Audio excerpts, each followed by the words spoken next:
السلام عليكم. درس اليوم الوزن والكتلة. Le poids et la masse. Donc, introduction. Dans la vie quotidienne, surtout au cours de l'emballage des produits synthétiques, le poids et la masse sont souvent confondus. Comment peut-on différencier entre ces deux grandeurs physiques? Rappel de la masse. La masse est une grandeur physique relative à la quantité de matière qui constitue l'objet. Il dépend du type et du nombre d'atomes, de molécules ou d'ions qui constituent l'objet. يعني الكتلة تتعلق بكمية المادة الموجودة في الجسم. عدد الذرات، عدد الإيونات إلى ذلك.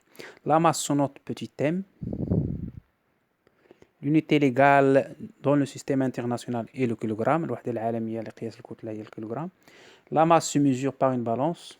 تقاس الكتلة بواسطة الميزان. Maintenant, le poids d'un objet. Définition. La Terre ou tout autre corps céleste exerce une force mécanique attractive sur tout objet placé à sa proximité. Cette action mécanique est modélisée par une force que l'on appelle le poids de l'objet. Le poids d'un objet se note par le vecteur P. P avec une flèche. Donc, vu que c'est une force, alors il a 4 caractéristiques. Donc, les caractéristiques de poids d'un corps. On détermine le sens, la direction d'action, bien la droite d'action, l'intensité et le point d'action de poids par ces expériences. L'expérience, ici, l'expérience 1, une bille est suspendue à un fil que l'on brûle. Vous voyez, lorsqu'on brûle le fil, la bille tombe. Donc, la traction de la Terre, c'est de haut vers le bas. Donc, le sens de cette force de poids, c'est de haut vers le bas. La bille tombe vers le bas, vers le centre de la Terre. Sens de poids de corps. La direction, ou bien la droite d'action.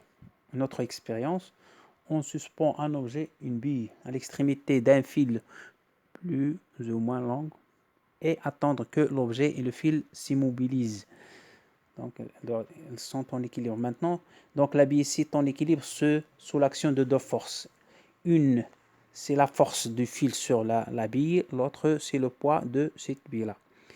Donc, la direction prise par le fil tendu auquel est accroché la bille est verticale. On a déjà vu que lorsqu'un corps est en équilibre soumis à deux forces, et là, ces deux forces ont la même droite d'action, le même sens.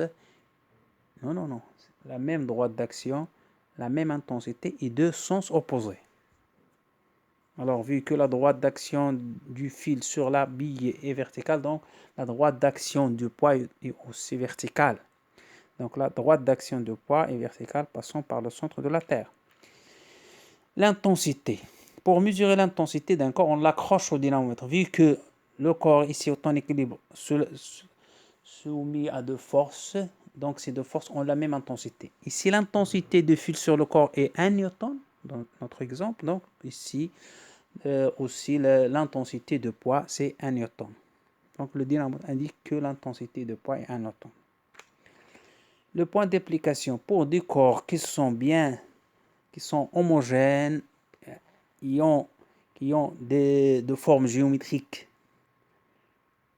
bien définies, on peut trouver le point d'application comme vous le voyez ici. On a déjà vu ça. Ici, le corps n'a pas de forme géométrique. On utilise par exemple une plaque comme ça.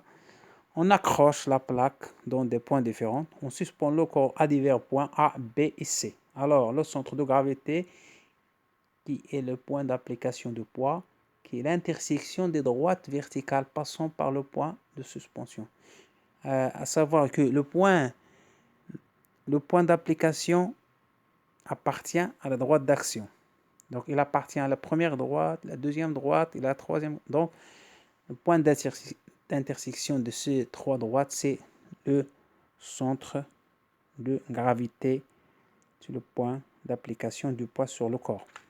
Conclusion. Les caractéristiques de poids d'un corps sont point d'application, le sens de gravité du corps, droite d'action, la verticale passant par le centre de gravité, le sens du corps vers le centre de la Terre, l'intensité du poids, sa valeur est mesurée par le dynamomètre. Et vous allez voir dans le tronc commun qu'on peut trouver l'intensité grâce à une formule mathématique. Donc, merci. شكرا على انتباهكم.